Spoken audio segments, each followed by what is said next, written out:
I was wrist deep in mulch, trying to rehome some fussy hydrangeas in my apartment's sad excuse for a garden, when my phone buzzed against the planter.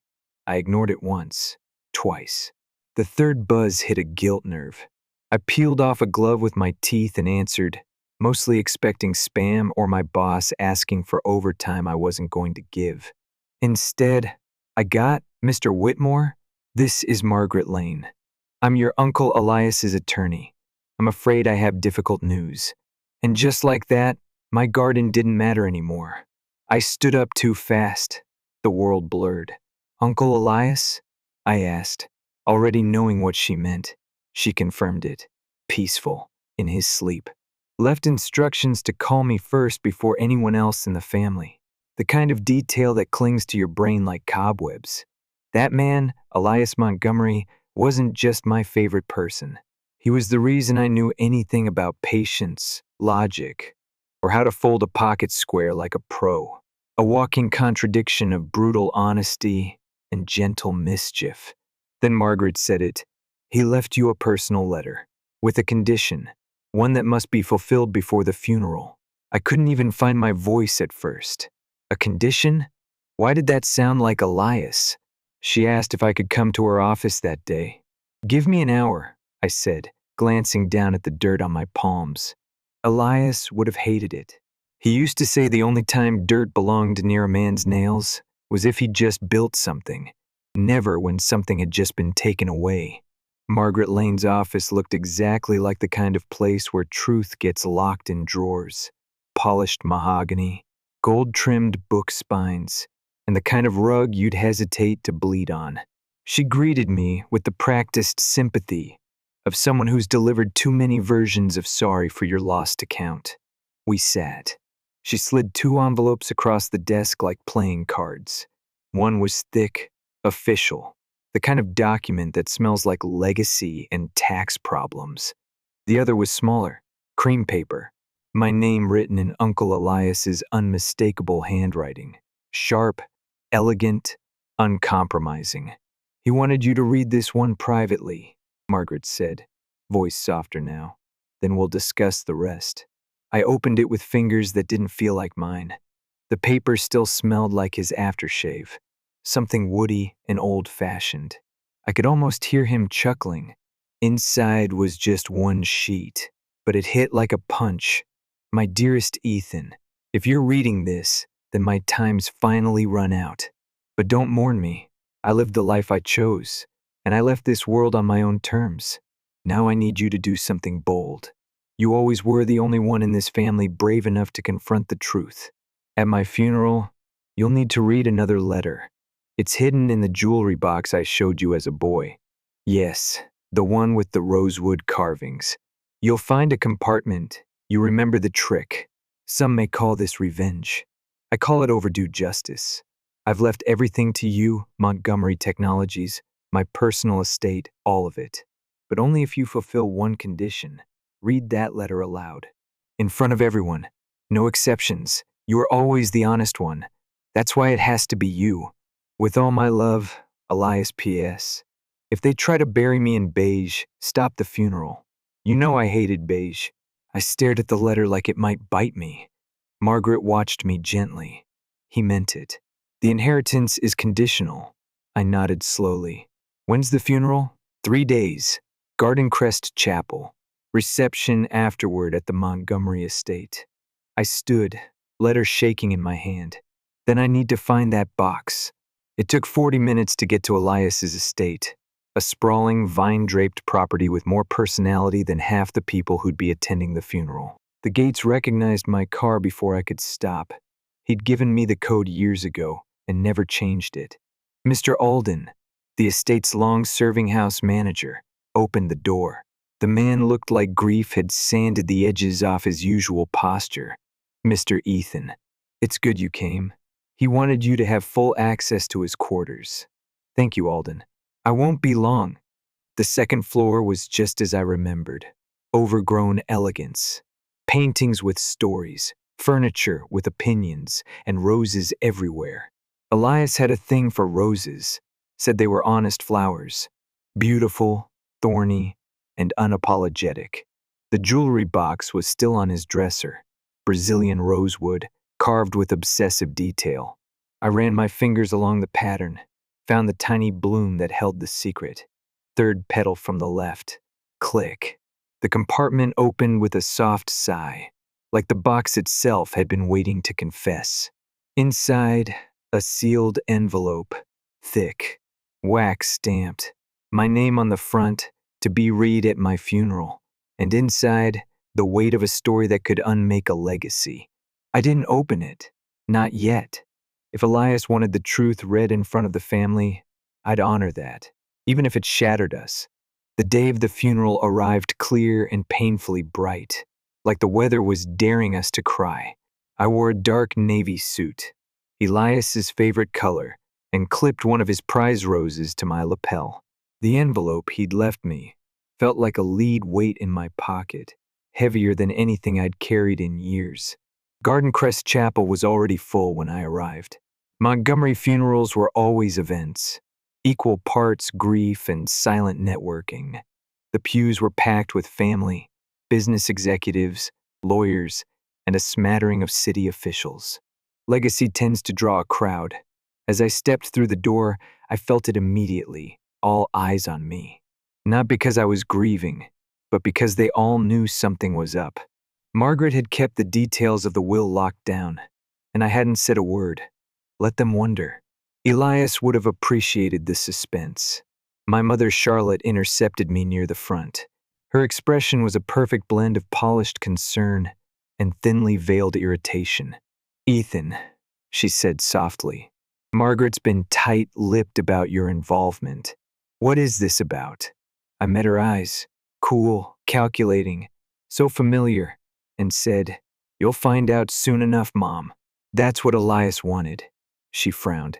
"Don't make a scene." "I'm not," I replied. "I'm reading a letter." I brushed past her and took my place near the front. My heart was pounding so hard. I could barely hear the music. The service itself was beautiful. Soft organ notes, floral tributes that looked like they'd been curated by angels with degrees in design. The eulogies were expected, generous, reverent, filtered through the lens of corporate legacy. And then Margaret gave me the signal. Time to set fire to the room. I stood, walked slowly to the podium. The silence in the chapel was suffocating. My fingers trembled as I pulled out the envelope and broke the wax seal. "I've been asked," I began, voice steady despite the quake in my chest, "to read a letter from Elias Montgomery. In his own words, to be read publicly, in front of all of you." A ripple of discomfort moved through the crowd. I unfolded the first page. My name was Elias Montgomery, it read, and this is the truth about how Montgomery Technologies began. I looked up. Eyes widened. Charlotte's face tightened. I kept going. The man in these photographs is Harold Bennett, a brilliant engineer, and my business partner in 1975. He was also the true founder of what became Montgomery Technologies. Gasps. I held up the first photo, Elias and Harold, young, beaming, holding up blueprints. The second, a construction site. Harold had the ideas. I had the business sense. We built everything together, 50/50ths partners. Until the night of October 15, 1976, when Harold died in a car crash. A crash, I later discovered, that wasn't an accident. I paused. Murmurs turned into whispers. Charlotte was staring straight ahead, hands clenched in her lap. The brake lines were cut. By the time I realized the truth, the police had closed the case. I also discovered something else. New ownership papers, filed hours before Harold's death, transferring his entire share of the company to the Montgomery Family Trust. His signature was forged. I turned the next page and looked at my mother. That forgery was committed by my sister, Charlotte Whitmore. The room erupted. Some people gasped, some cursed under their breath. My mother stood up, pale as marble. "This is slander," she hissed. "He's lying. That's a lie." "No, Mom," I said calmly, holding up the documents. "It's the truth. He kept everything, Original contracts, handwriting analysis, buried police reports. Margaret stepped forward, her presence quiet but authoritative. These have been verified. The estate confirms their authenticity. From a few rows back, someone stood. A man about my age, dark-haired, sharp-eyed. I knew who he was before he spoke. Harold Bennett was my father, he said. My name is Daniel. Another wave of murmuring. Over the years, the letter continued. I kept track of Harold's son. I funded his education anonymously, watched him become a man his father would be proud of. And now, I leave him 30% of Montgomery Technologies as restitution for what was stolen. Daniel looked stunned, shaken. Charlotte sat down slowly, like the gravity of the room had finally won. I finished the letter. The controlling interest in Montgomery Technologies goes to Ethan Whitmore, the only member of this family who has shown the courage to confront our legacy, not just protect it. Signed, Elias Montgomery, co-founder and reluctant keeper of this secret for far too long. The silence that followed was cavernous. No one applauded. No one moved. Daniel approached me at the front. We shook hands without words. There were tears in his eyes. She watched over me, he said, voice hoarse. Didn't she? She did, I replied, in her own way. Now, maybe it's our turn to watch over what she built. They say funerals bring out the worst in people. Turns out, they also bring out the truth. The moment I stepped away from the podium, the chapel erupted. Whispers swelled into arguments, and even the velvet hush of the sanctuary couldn't muffle the shock settling into every corner. Half of the family sat frozen. The other half, the ones who had clung to their expected inheritance like it was already wired to their offshore accounts, were not so quiet. And Charlotte, my mother, she was already gone, slipped out a side door while Margaret and I spoke with Daniel in the front pews. No farewell, no dramatic meltdown, just gone, as if she could outrun 45 years of guilt on foot. She's not coming back, is she? Daniel asked, voice low. I didn't answer right away. We stood side by side, two people with fathers we never got to know, and a shared inheritance neither of us asked for. She's not the type to face a mirror unless she's dressed for it, I said eventually. He gave me a hollow smile, poetic. After the service, the reception back at the Montgomery estate felt like a funeral for an entire legacy. The staff did their best to keep the atmosphere warm, but the air was heavy with tension and charcuterie. Most people didn't know whether to avoid me or interrogate me. Margaret stayed close, fielding legal inquiries and politely reminding my more entitled relatives that the estate was no longer ours. It was mine, and Daniel's. I found him in the rose garden later that evening, standing beneath one of Elias's Queen Elizabeth rose bushes, still blooming, even in the early chill of spring. He looked at home there in a way that made my chest tighten. You knew about me your whole life, he said. I didn't even know you existed until today. I didn't know about you either, I replied. Not until I found the envelope. He nodded, eyes on the roses. I spent years thinking my dad was some failed inventor. A footnote. I thought he'd abandoned the company. Just vanished. He didn't. I paused. He was erased. Daniel didn't respond. Just reached up and lightly touched one of the blossoms. These roses are named after a queen. My mom used to grow daisies. She couldn't afford more than that. I didn't know what to say to that. But maybe that was the point. Not every wound wants words. Some just need presence. Later that week, news of the revelation went public. Margaret arranged for a press statement, one Elias had prepared long before his death. It detailed the forged documents, the restitution, and the new leadership arrangement. Surprisingly, there was no corporate collapse. Montgomery Technologies didn't implode. If anything, shares briefly surged, probably from public respect for the transparency. Turns out, people love a redemption arc, especially if it ends in quarterly growth. Daniel and I spent the next few weeks navigating chaos together. He was brilliant, methodical, clearly his father's son. And well, I had Elias's instincts. We made an odd pair, but a strong one. The board was resistant at first. Some tried to block Daniel's stake, citing everything from lack of seniority to unorthodox transition. Margaret shut it all down with the fury of a librarian at a rave. I sat quietly through most of it, letting the documents Elias left behind speak for us. One day, while reorganizing the executive floor, I found a drawer in Elias's old desk. Inside was a note, just like the first, tucked between ink pens and an old business card for a jazz lounge we used to sneak into when I was a teenager. Ethan, if you're reading this, then you did it. You faced them. You stood your ground. And more importantly, you didn't let the past bury the future. You've got the spine of a Montgomery and the heart of a better man than I ever was.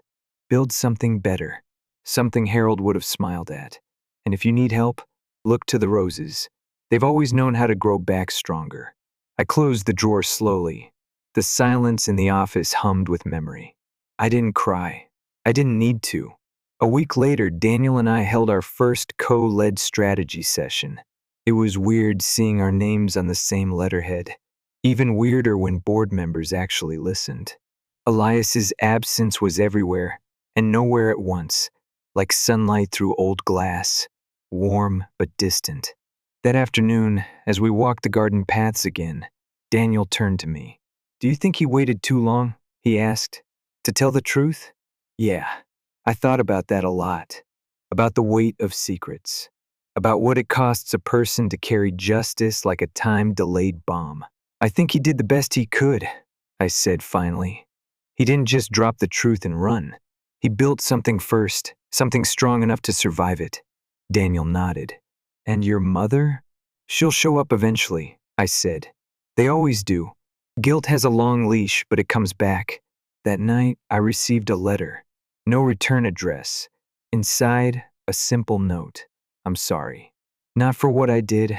I'm not ready for that. But for what it cost you. Charlotte, it wasn't much, but it was something. And maybe that's all the closure some people ever get." 1 year later, I stood in Elias's rose garden with a cup of black coffee and dirt under my fingernails. The same way this entire story had started. Except now, the roses were mine. The house, the company, the weight of a legacy re-rooted in truth, all mine. And somehow, I didn't feel like it was too heavy anymore. Across from me, Daniel knelt in the soil, gently pressing a young rose bush into the earth with surgeon-level care. "This one's called Resilience," he said, brushing soil off his palms. "New hybrid out of the Netherlands." Thought it was fitting. I smiled. "Of course you'd find the most metaphorical plant possible," he grinned. "You're the one who turned a funeral into a truth bomb. Don't act like I started this poetic streak." We both laughed, and for once, it felt easy. The months following the funeral hadn't been clean or cathartic. They were messy, human. Charlotte disappeared into silence. No legal battles, no confrontations, just a quiet vanishing act that suited her perfectly. She declined the company's offer for a formal hearing, never responded to Daniel's letter. Her only contact was that short note, a single apology that stopped short of real confession. But silence, I've learned, is its own kind of inheritance. Daniel and I had done what Elias asked. We rebuilt from something rotten. We took a company founded on betrayal and turned it into something better.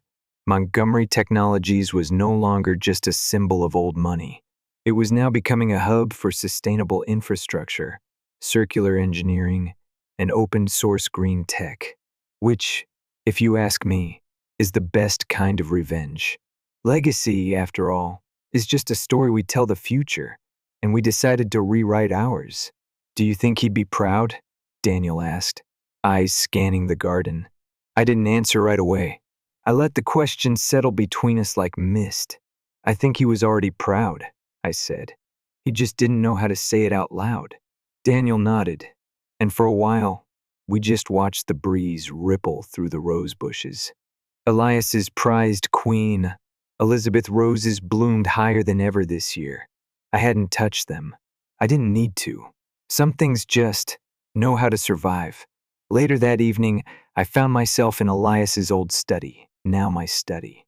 The scent of leather and rose oil still lingered in the woodwork, like the room remembered its former owner. I sat at the desk, flipping through project proposals and investor reports.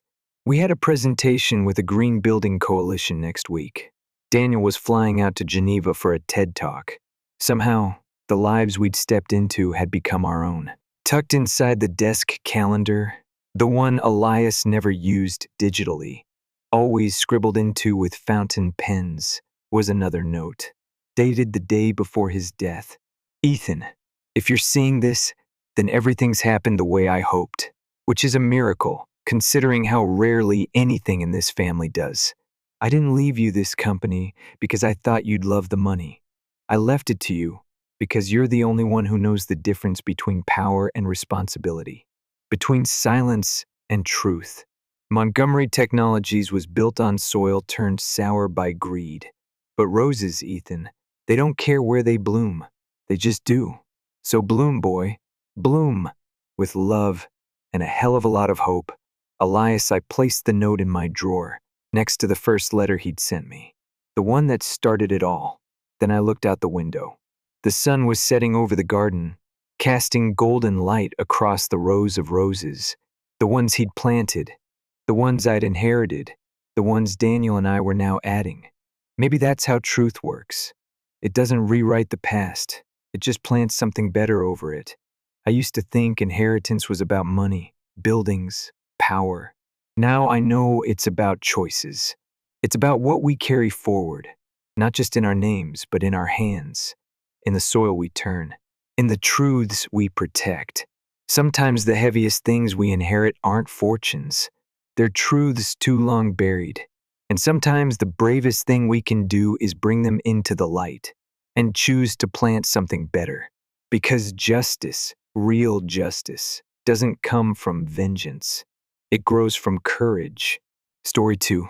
For the last 6 years, I've been married to Ethan, my best friend, my partner in everything, and truly the kindest person I've ever known. Our marriage has been strong and steady. But if there's one thing that's been a constant thorn in our relationship, it's his sister, Lila. When I first met Lila, I honestly thought she was cool, confident, outgoing, always the center of attention. But it didn't take long before that charisma turned into something darker. She's manipulative, possessive, and seems to have a personal vendetta against me for simply existing in her brother's life.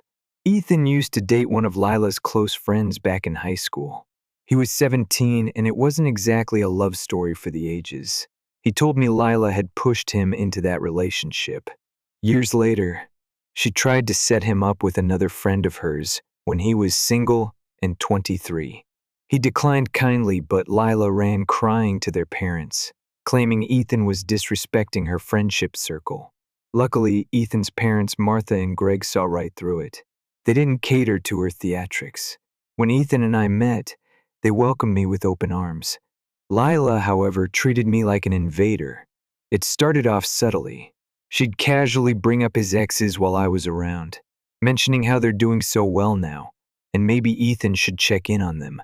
At first, I laughed it off, but it became a pattern. Even Ethan noticed, and when he asked her to stop, she turned it into a whole "you're jealous" thing and accused me of being insecure. When we moved in together, she told Ethan I wasn't wife material. When we got engaged, she walked out of our announcement dinner mid-toast, only to call him later in tears, claiming she should have been told first. She even messaged me that night, warning me not to replace her in Ethan's life, whatever that meant. It was unnerving, but I didn't respond. I figured she'd cool off. Spoiler, she didn't. During our wedding planning, she showed up to everything uninvited, from dress shopping to my bridal shower. She criticized everything I chose, rolled her eyes at my flower arrangements, and kept repeating how Ethan deserved someone better. The final straw came when she laughed, out loud, actually laughed, while I discussed centerpieces with my mother-in-law. That's when I told her she was no longer welcome at our wedding. To my surprise, Martha backed me up. Lila called Ethan afterward, playing victim, claiming I had humiliated her. Ethan told her plainly, if she couldn't apologize, she wasn't invited. She sent a half-hearted text a few days later. I ignored it, but eventually allowed her to come, just to keep the peace. On the wedding day, everyone wore pastels, just as we'd requested. Lila showed up in a full-length black dress and a veil. A freaking veil. Like she was mourning. She walked around the reception, whispering to guests about losing her brother to another woman. When Ethan confronted her, she claimed it was her right to wear what she wanted, and accused me of being controlling. After that disaster, I decided I wanted nothing to do with her. When our son, Luca, was born, I made it clear Lila wasn't to be anywhere near him. Ethan agreed, and surprisingly, so did his parents.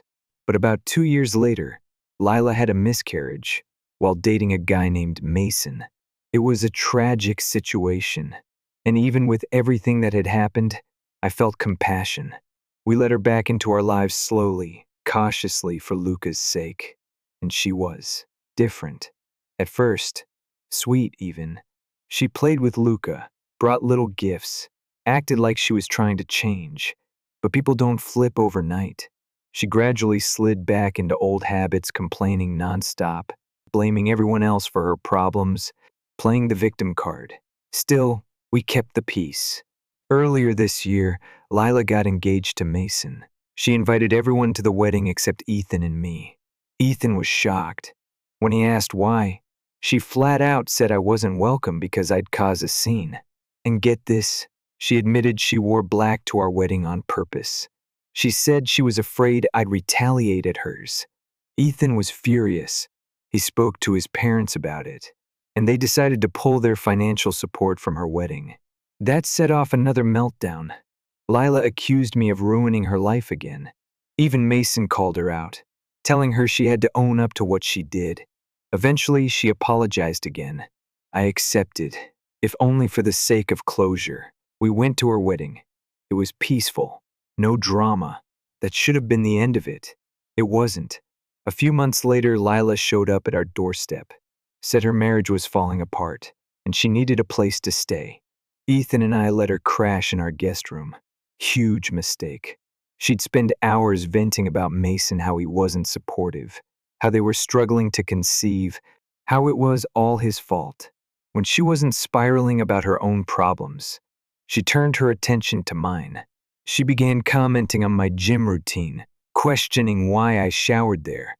Then came the jokes about me cheating. One night at dinner, she even asked Ethan, "Did you guys ever sign a prenup?" He said, "No, that we trust each other." Lila scoffed and said, "Well, cheaters are everywhere." Then she looked directly at me. I asked her what she meant. That's when she accused me, point blank, of cheating. Because I carried a gym bag and didn't shower at home. It was absurd. Ethan's parents were there, and they jumped in immediately, shutting her down. And just when I thought it couldn't get worse, she said, "Are we even sure Luca is Ethan's kid? He doesn't look like him." The room fell silent. Ethan stood up, eyes blazing, and said words I'll never forget. "You're not a mother, and frankly, you don't deserve to be." He told her that if she ever came near our family again, she'd regret it. Lila ran out sobbing. Mason, who had been sitting silently through her meltdown, didn't follow her. We cut her off that night, blocked her number. No visits, no updates. For the first time in years, peace settled over our home. It lasted almost a year. Then, 2 months ago, I found out I was pregnant again. We wanted to keep it quiet for a bit. But when Ethan's birthday rolled around, it felt like the perfect moment. His parents hosted a party in their backyard, nothing big, just close family and friends. Somehow, Lila found out and showed up. She hugged Ethan like nothing had happened, claimed therapy had changed her, said she wanted to make amends. Ethan told her flatly that if she was serious, she needed to apologize to me. She did barely. I nodded. I didn't believe her, but I wasn't going to ruin his birthday. She was cheerful all night. Social. Smiling. Almost too cheerful. Then came the announcement. We told everyone we were expecting. The energy was electric tears, hugs, excitement. Everyone was thrilled. Everyone except Lila. She froze, gave this weird, hollow smile and excused herself. I figured maybe the news hit her hard because of her past miscarriage. I didn't want to judge. Later, as we were prepping for lunch, she approached me smiling and said she wanted to serve me a plate herself. My peace offering, she said. And congratulations. I thanked her and took the plate. Right before digging in, I spotted shrimp. I'm severely allergic. Lila knows that. I gently set the plate aside and decided to get my own. That's when Mason came over, saw the untouched plate, and said, "You're not eating?" I told him I was allergic. He said, "I love shrimp," and grabbed it. Within minutes, he was choking. Everything after that happened so fast. Mason hit the ground before anyone could even get to him. 1 second he was laughing, teasing me for not eating the shrimp, and the next he was gasping for air, eyes wide, struggling to speak. His hand clutched at his throat. His body stiffened, and then he just collapsed. It felt like the world paused. Chairs screeched. Plates clattered. A scream broke the stillness, Lila's. She rushed to his side, sobbing hysterically, grabbing his face, shaking him. Ethan and I stood frozen for a second, until instinct kicked in. He called 911. His dad, Greg, helped lower Mason gently to the ground. I stood a few feet away, stunned, staring at the plate. The same plate Lila had handed me. The same plate that almost killed Mason. I hadn't eaten a bite, but if Mason hadn't taken it first, there's a real chance I wouldn't have made it through that party. And neither would the baby growing inside me. I didn't say anything out loud. Not yet. I just turned, walked into the house, and sat down. My whole body was trembling. My skin was cold. I could barely hear over the blood rushing in my ears. Paramedics arrived fast. They rushed Mason to the hospital. Ethan rode with him. Lila insisted on coming too, so she jumped in her own car and followed. I stayed behind with Ethan's parents and mine, trying to keep it together. But deep down, something inside me was unraveling. When Ethan called from the hospital, his voice cracked. Mason had been poisoned. Poisoned. They didn't know what substance yet, but they were running tests, and the hospital reported it to the police immediately. An officer was already there, speaking with Lila. They were going to need the plate Mason ate from, along with anything it touched. Ethan asked me to bring it. I didn't hesitate. I wrapped it in plastic and handed it to the officer when he showed up at the house. He asked me a few questions. Who served Mason? Was it his own food? Did he pick it up? That's when I told him it was my plate, and Lila gave it to me. Personally. The officer raised an eyebrow but didn't say much. Just wrote things down and took the plate with him. I didn't sleep that night. Neither did anyone else. Ethan stayed at the hospital with Mason. I kept checking my phone every 15 minutes. No updates. In the morning, Mason was still unconscious but stable. The doctors said it looked like some kind of pesticide or rodent poison had been in the food. A very small amount, but enough to almost kill him. Lila wasn't answering calls. Her parents tried. Ethan tried. Nothing. Later that day, she finally called her mom crying, frantic, saying it must have been a mistake. She claimed she grabbed the wrong plate, said she was trying to do something nice, and maybe someone else had done it. But it didn't make sense. There was no buffet, no pile of mixed plates, no swapping of trays. She handed me a dish she said she prepared herself, specifically for me. And it just so happened to be the only one with poison on it? No way. By that evening, Lila was brought in for formal questioning. Ethan got home from the hospital exhausted. His face looked like it aged 10 years in 2 days. I told him everything. The plate, my allergy, how close I'd come to dying. He went quiet, dead quiet. Then he picked up his phone, called his parents, and asked one question. Is your backyard security system still running? It was. They checked the footage, and there it was, Lila in the kitchen, alone, holding two plates, swapping something from a tiny bottle into only one of them, stirring it around, laughing to herself, then walking out with a plate and handing it to me. There was no ambiguity, no room for doubt. The next morning, Lila was arrested. The news broke all over our family circles within hours. Nobody could believe it. Some still can't. I got calls from relatives I hadn't spoken to in years. My inbox filled up with messages. Most were supportive, but some were confused, asking if I was sure this wasn't a misunderstanding. But I was never more certain of anything in my life. The plate was for me. It wasn't some freak accident. That night, Ethan sat across from me at the dinner table. His eyes were red, his voice barely above a whisper. "She could have killed you," he said. "She could have killed our child." And I nodded, because I couldn't trust my voice to say a word. After that, things moved quickly. The police had the footage. The toxicology confirmed it was rat poison. Mason, once stable, gave a statement. He remembered grabbing the plate from me, remembered the way. Lila looked at him when she realized he was eating it. Apparently, she went pale and whispered, "No, that wasn't for you." Mason's hands were shaking when he said that. I don't blame him. He filed for divorce that same week. A restraining order followed.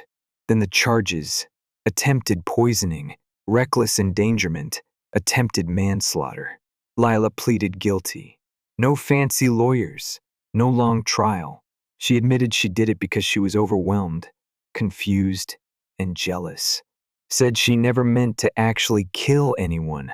Claimed she just wanted to scare me. She also dropped one more bomb in court. She was pregnant. Apparently, she had planned to announce it at the same party where we shared our pregnancy news. And when we beat her to it, she lost control. She thought I stole her moment. Let that sink in.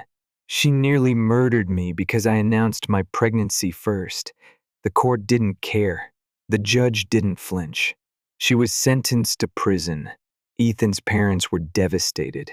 His mom cried for days, trying to make sense of what her daughter had become. But me? I just felt numb. She'd been tearing at the fabric of our lives for years. From petty drama to gaslighting, sabotage, humiliation. And now, this was her final act, or so I thought. The weeks after her sentencing were tense, but strangely quiet. Mason slowly recovered. I sent him flowers and a long, heartfelt note. He responded with something that still brings tears to my eyes. "You saved me without knowing it. I took the plate meant for you, and I'd do it again." Ethan and I distanced ourselves from everyone who tried to defend her. Family or not, if someone said, "But she's going through a lot," we cut them off. We weren't going to let anyone minimize what she did. And as I write this, I'm 29 weeks pregnant. The baby's doing fine. Healthy heartbeat, strong kicks. We don't know the gender yet. We're keeping it a surprise this time. Luca is over the moon about being a big brother. Every morning he hugs my belly and whispers, "Hi, baby." He doesn't know what happened. And maybe that's for the best for now. Eventually, we'll tell him the truth. In a way he can understand. Not the poison part. Not yet. But that sometimes even people close to us can carry dangerous intentions. And that's why it's important to pay attention, to trust your instincts, and to protect the ones you love. Because this wasn't just about jealousy. This was a warning, and we were lucky to survive it. 8 months have passed since that party, since the day Mason collapsed, since the truth unraveled like threads pulled from a frayed quilt, since Lila's mask finally slipped all the way off. She's in prison now, sentenced, gone. I didn't go to her court hearings. I couldn't bring myself to sit in that room and listen to her talk about regret and not meaning harm, like those words were enough to fix what she did. But Ethan went to every session, quiet, focused, not for revenge, just to face the truth head on. He told me Lila cried when the verdict was read. He didn't. During the trial, she told the judge everything. that she'd been jealous for years, that she never got over Ethan choosing me, that she always imagined her brother marrying one of her friends so their lives could stay wrapped around each other forever. But when I came into the picture, that fantasy cracked, and she never let it go. She said she thought if I disappeared just for a while, it would give her a chance to be close to him again, a chance to have control again. She admitted to buying the poison days before the party, said she planned it all, but she never counted on Mason picking up that plate. She said that ruined everything. And I sat in my kitchen reading those court notes, one hand on my swollen belly, and I thought, no, Lila, that saved everything, because the mask came off, and now we can finally breathe. Ethan and I welcomed our daughter just a few weeks ago. Her name is Eliana. She came early but strong, so full of life, wide-eyed and calm. She has Luca's gentle hands and Ethan's sleepy smile. Luca's been the best big brother. He calls her Ellie and reads to her at bedtime, even though she's mostly just staring at his face and blinking. Our home feels warm again, quiet in the good kind of way, like walking through snow after a storm, when everything's still but peaceful. Ethan's parents have stayed close. They're still grieving the loss of the daughter they thought they knew, but they've shown up every day since, helping with meals, running errands, making sure I'm never alone when Ethan's working late. Martha, my mother-in-law, has started therapy. Greg goes with her. They're trying to heal too. Mason, he's okay. Not perfect, not untouched, but okay. He finalized the divorce quietly, moved into a new apartment across town. We've invited him over a few times for dinner. He always brings flowers, always hugs Luca like he's family, because he is. One night, after Luca went to bed, Mason and I stood out back by the garden. It was early spring. The stars were out, and the air smelled like rain. He turned to me and said, I think she was going to do it again, even if it didn't work the first time. And I knew he was right. People like Lila, they don't stop until they're forced to. And this time, thank God the universe stepped in before it was too late. I've started therapy too. I didn't want to admit how deeply it affected me, but the fear lingered longer than I expected. For weeks after the poisoning, I wouldn't eat anything unless I made it myself. Even if it came from a trusted friend or restaurant, I just couldn't. The anxiety wasn't loud. It wasn't panic. It was quiet. A cold, constant whisper in the back of my mind. What if it happens again? But I'm learning to trust again. Slowly. I've started cooking with friends, letting Ethan take over more meals. I even went out for brunch with my mom last weekend. Baby steps. Lila hasn't contacted us since her sentencing. No letters, no calls. Her lawyer tried to reach out once, saying she wanted to make amends, but we said no. We've made our peace not with her, but with the boundary we've drawn. That door is closed, locked, and bricked over. We're not pretending it didn't happen. We're not sweeping it under a rug. We're just choosing not to live in the shadow of it anymore. People ask sometimes, do you hate her? And the honest answer? No, I don't. I pity her. Because Lila never learned how to love without control. She never saw people as people, only as tools or threats. Her world was one big chessboard. And when she couldn't win, she tried to flip the whole thing over. But I'm not a pawn in her story. I'm not the villain in her script. I'm just me, a mother, a wife, a woman who's been through fire and came out holding both her babies, whole and safe. We kept the security footage in case anyone ever doubts what happened. But I don't watch it anymore. I don't need to. I remember everything. I remember the moment I almost took that bite. I remember Mason's hand reaching out instead. I remember Ethan's face when I told him. And I remember the silence that came after. That silence taught me something. Sometimes the loudest kind of strength is the quiet refusal to be broken. I don't want revenge anymore. I don't need Lila to suffer. I just need her to stay away. And now, finally, she will. Our daughter sleeps peacefully next to me as I write this. Ethan's in the kitchen humming softly, making tea. Luca's in his room, probably drawing his next superhero dad picture. Life isn't perfect, but it's ours. And we built it with love, honesty, and hard boundaries. Lila tried to steal that from us. But in the end, she only revealed who she truly was. And that's the gift beneath all the wreckage. Because once the truth came out, we finally got to start again. On our terms. In peace. Story 3. I never thought the end would come on my birthday. I always figured if my marriage imploded, it would be dramatic shouting, slamming doors, maybe broken plates. But no, it started with a video. It was just after 6 p.m. when my phone buzzed. I had a glass of wine in one hand, still dressed in the soft ivory sweater Noah gave me last year. I didn't expect much for my birthday. Maybe dinner with my husband, Elliot, and our son, Mason. But instead of a happy birthday text, I got a video from Clara, Elliot's ex, his first love. I watched it in silence. No sound at first. Just Elliot, our son, and Clara sitting around a cake. Mason hugged her, laughing, and then clear as day said, "I wish you were my mom." That's the moment something inside me died. I didn't call, didn't scream, didn't ask why. I just stood up, walked to the bedroom, and started packing. The suitcase rolled softly over the hardwood, each movement deliberate. I printed the divorce papers I'd kept on standby for months, signed my name, and placed them on the coffee table. Then I waited. Elliot got home late, like always. Nearly midnight. Mason was asleep in the guest room. Our housekeeper said he'd insisted on it. Elliot walked in, suit slightly rumpled, loosened tie, that smug, tired smile he wore when he thought he'd gotten away with something. But the living room was dark. No lights left on, no welcome home. "Harper?" he called, confused. I was already on the couch when he stepped into the glow of the hallway light, suitcase by my side. He frowned. "What's going on? Is this another one of your dramatics?" I didn't have the energy to argue. My voice came out level, controlled. "I want a divorce."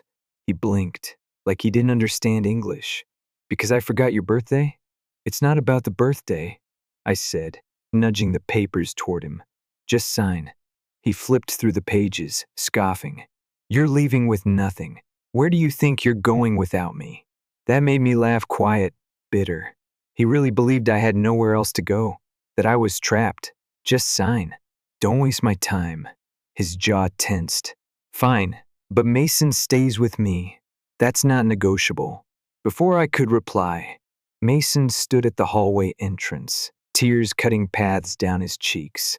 "I'm not going with you," he sobbed. "You're a terrible mom, a witch." "Enough," Elliot snapped. But Mason kept going. "If you hadn't ruined things with Dad and Clara, she'd be my mom now." I didn't flinch. "I don't care, Mason. I just want the divorce." Silence fell. Elliot looked like someone had slapped him. "Are you serious?" I slid the pen across the table.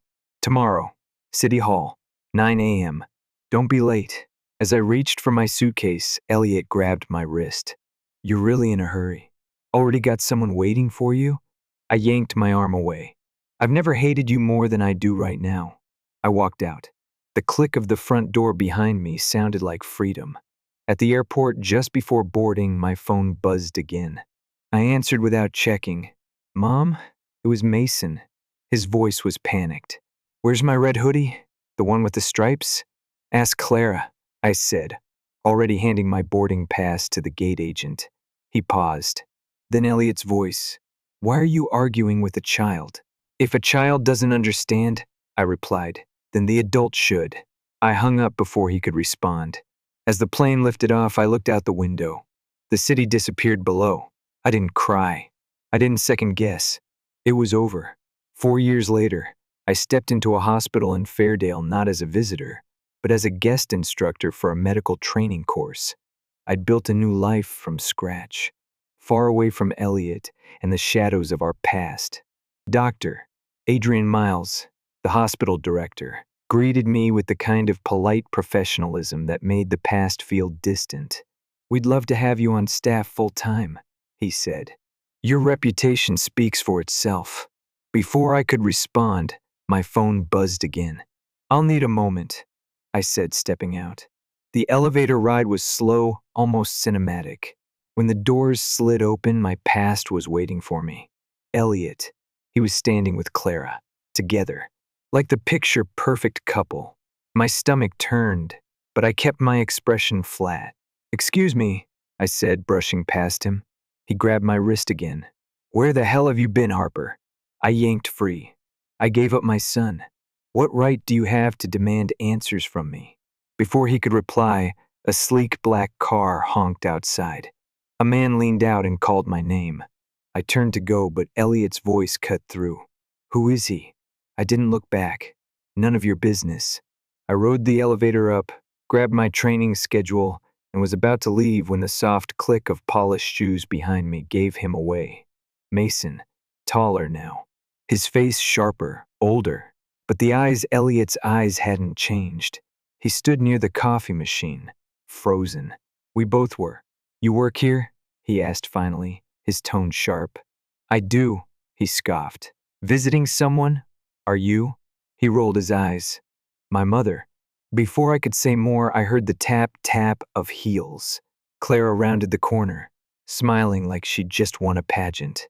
"What a surprise," she said, linking her arm around Mason. "Still hanging around Fairdale, Harper?" "Yes," I said calmly. "And you?" "Oh, just being the wife Elliot always needed." She laughed sweetly, but her words were venom. Mason didn't speak.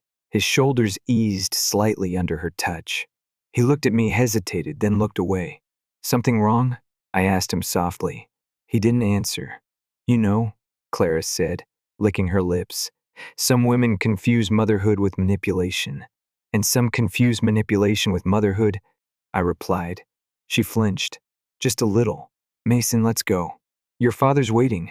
As they turned to leave, Mason looked back. Just for a second. Our eyes met. And then he was gone. I didn't expect to see Elliot again so soon. Or Mason, for that matter. But Fairdale is small, and the hospital even smaller. The next time I ran into them, it wasn't an accident. It was a collision. I was just leaving a staff meeting, walking down the third-floor hallway, mind on paperwork and lunch, when I heard familiar footsteps behind me. I didn't turn. I already knew. "You always leave through the back now?" Elliot's voice was low, a little amused, a little bitter. I didn't stop walking. Conversations between us end one of two ways. Either you threaten me, or I leave. He matched my pace. "I just want to talk." "You always say that, and it's never just talking." I paused, finally looking at him. His eyes were darker than I remembered. Maybe it was guilt, or regret, or just the weight of years. "Dinner," he said. "Just one." I raised a brow. "Why?" "Because you owe me an explanation." That stopped me. I turned fully to face him. "I don't owe you a damn thing, Elliot," he exhaled, rubbed a hand down his jaw. "I know, but I need one." There was a moment of silence, just our shadows stretching across the polished floor. "Fine," I said. "One dinner. You ask one wrong question, I'm out." That night, the restaurant looked exactly the same. Dim lights, crisp white napkins, the scent of herbs, and overpriced wine clinging to the air like a memory you can't shake. He was already there when I arrived, glass of red wine in front of him, one waiting for me. I sat. No smile, no small talk. "Talk," I said.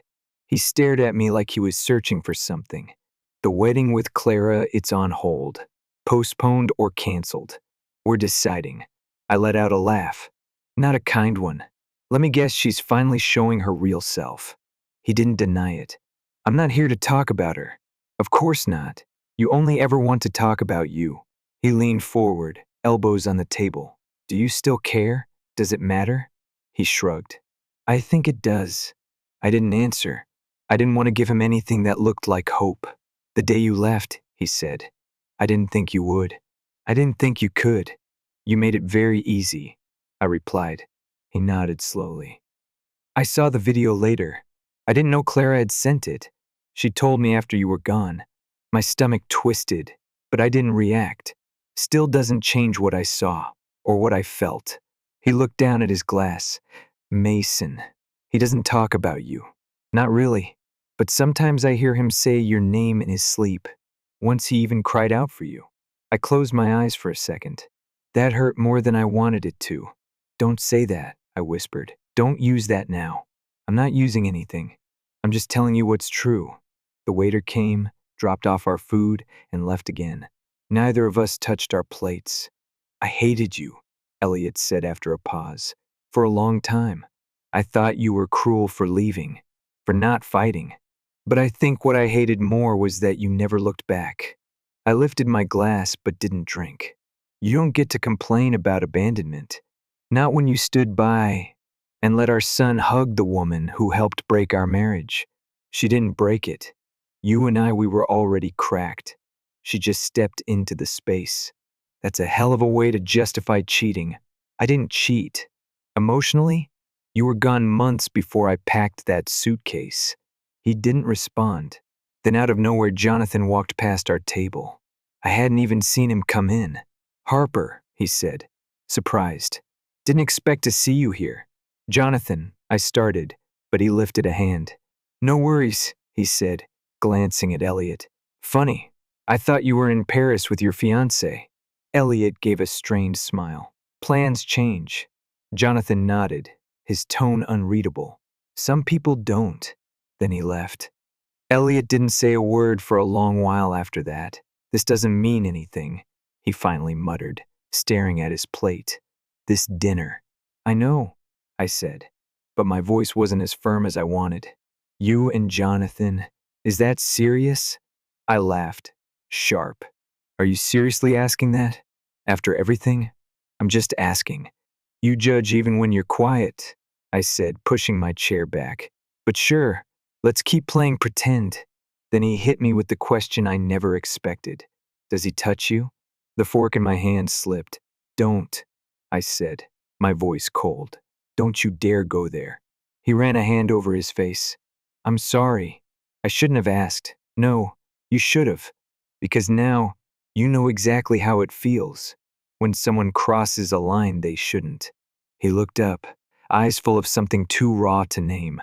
But I didn't stay long enough to figure it out. I paid my half of the bill, walked away. At the entrance, I paused, turned to look. He was still sitting there, still staring, food untouched, wine half full, surrounded by the echo of something that used to be us. For the first time, Elliot looked small. It was 3 days later when I heard the knock at my door. Not loud, just firm. I looked through the peephole and froze. Mason. He was taller, leaner, but still had the same unsure posture he had as a kid when he asked me to read the same bedtime story for the 5th time. I opened the door.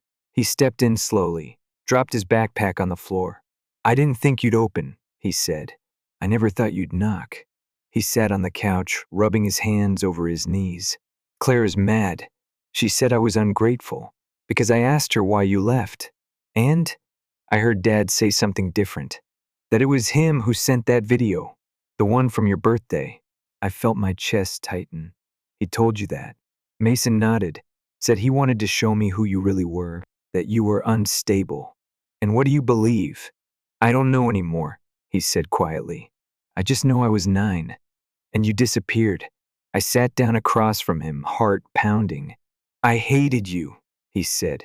For a long time, thought you ran off with some guy, that you left me. But now I think I get it. Maybe you left because we gave you no reason to stay. My voice cracked, just a little. I saw that video on my birthday. No one came home. No cake. No phone call. And then I see you hugging the woman who took my husband, saying, you wish she was your mom. I barely remember it, he said, tears in his eyes. But I remember being angry, confused. You were gone before I could understand anything. I didn't know how to face that pain, I said. So I ran. He looked at me for a long time. Do you hate me? No, I whispered. I hated myself for thinking I mattered more than I did. There was silence. I'm sorry, he said, his voice almost a breath. I just needed a mom who stayed, and I needed a son who called. He nodded, slowly, Now what? I smiled, faintly. Now we're here, and that's more than I thought we'd have. Then another knock. Mason stood up to answer. The door opened. Clara, flawless makeup, polished smile, but her eyes were tight with anger. Mason, thank God. Your father's worried sick. I know, Mason said. He didn't move. She looked past him and saw me. Her smile faltered. What are you doing here? He came to hear the truth, I said. She turned to Mason. Her truth? She abandoned you. He looked at her. You raised me, yeah, but you trained me too. You trained me to hate her. And it worked. For a while. She blinked. But you know what else you taught me? He added. How to manipulate people. So thanks for that. He shut the door before she could reply. And for the first time, she didn't push back. She walked away.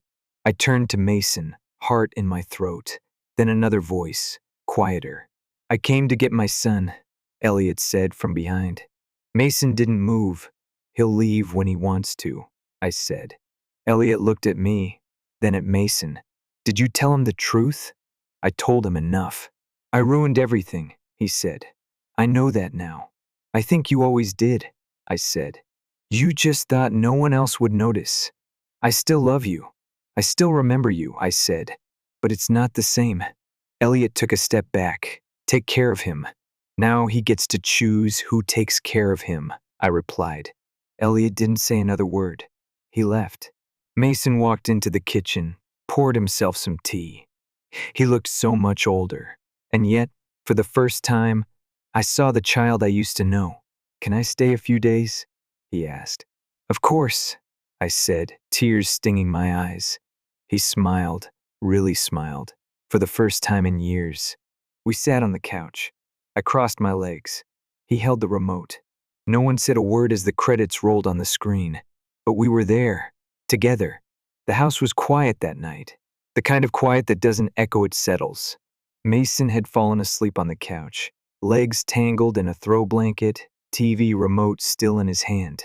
I watched him from the hallway, just long enough to realize he was breathing easier. He looked peaceful, like the weight he'd been dragging for years had finally slipped off his shoulders. I didn't sleep right away. I made tea. I sat by the window.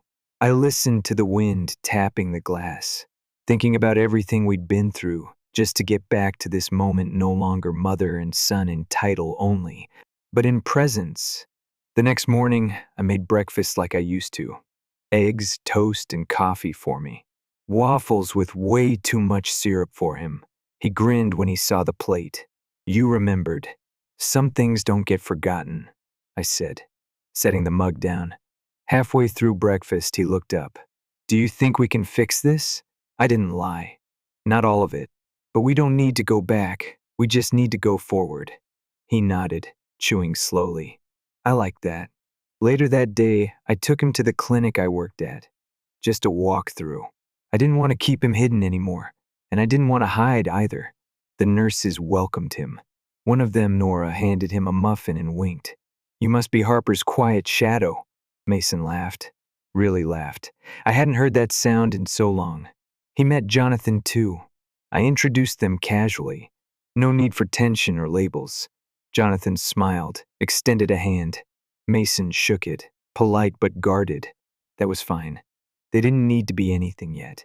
That afternoon, while I was in a consult, I got a text from Elliot. Thank you for not poisoning him against me. I know I deserve worse. I stared at the screen for a long time. I didn't reply, not because I wanted to punish him, but because silence felt truer than anything I could say. The following week, Mason started asking questions. Not just about what happened, but about me, who I was before I was just his mom. Where I went, what I built, who I became. He wanted to know how I made it work on my own. How did you even start over? He asked one evening, sitting on the back porch with a glass of lemonade. I shrugged. One bag, one city, one day at a time. He nodded like that made sense. I had nothing, I said. But that meant I had nothing holding me back either. You could have called, he said quietly. I could have, I agreed. But every time I picked up the phone, I heard your voice from that video. I couldn't tell if it was your words or his influence, but it broke something in me. He didn't argue, just looked down at his hands. I want to stay, he said finally. Not forever, just long enough, as long as you need. About a month later, we were in the hospital cafeteria, Jonathan, Mason, and I. Mason was poking fun at my old headshot on the clinic's newsletter when Elliot walked in, alone. He saw us, stopped for a second, then came over. No drama, just a father trying to figure out where he stood now. Mason, he said, eyes darting to me and back. Can we talk? Mason stood up, grabbed his tray. Sure, but not here. I didn't follow. I just watched them walk toward the outdoor courtyard, speaking low, hands in their pockets like two men sorting out the cost of silence. Jonathan leaned in. That okay with you? I think so, I said. When Mason came back, his face was unreadable. Well? I asked. He said he knows he messed up, that he wishes he could undo it all. And you? I told him I don't need him to undo it. I just need him to stop pretending none of it happened. I nodded. Good answer. Later that night when we got home, Mason pulled a folder out of his backpack. I've been writing some stuff down. Thoughts. Stuff I couldn't say back then. I took it gently, but didn't open it right away. Whenever you're ready, he said. No rush. I read it the next morning before he woke up. Letters he wrote to me that were never sent. Some angry, some heartbreaking. One line stuck with me the most. I didn't know how to reach you, but I never stopped trying, just maybe not in the way you needed. It was enough to crack something open in me. A hurt I thought had scarred over. I cried for a while, quietly, while the kettle boiled in the background. And for the first time in years, the tears didn't feel like weakness. They felt like letting go. We started building new routines. Movie nights with popcorn and dumb action flicks. Morning walks with quiet conversations. Little things. But they filled the empty places. Sometimes Jonathan would join us. He never overstepped. Never tried to replace anyone. Just showed up. Consistently. Like calm water after a storm. One evening, as the sun dipped below the horizon, painting the sky in soft gold, Mason and I sat on the back steps again. You okay? I asked. Getting there, he said, still figuring things out. Same here. He paused. I used to think love was a guarantee. Like, if someone says they love you, that means they'll stay. But now I think maybe love is more like a garden. You have to keep showing up to water it. I smiled.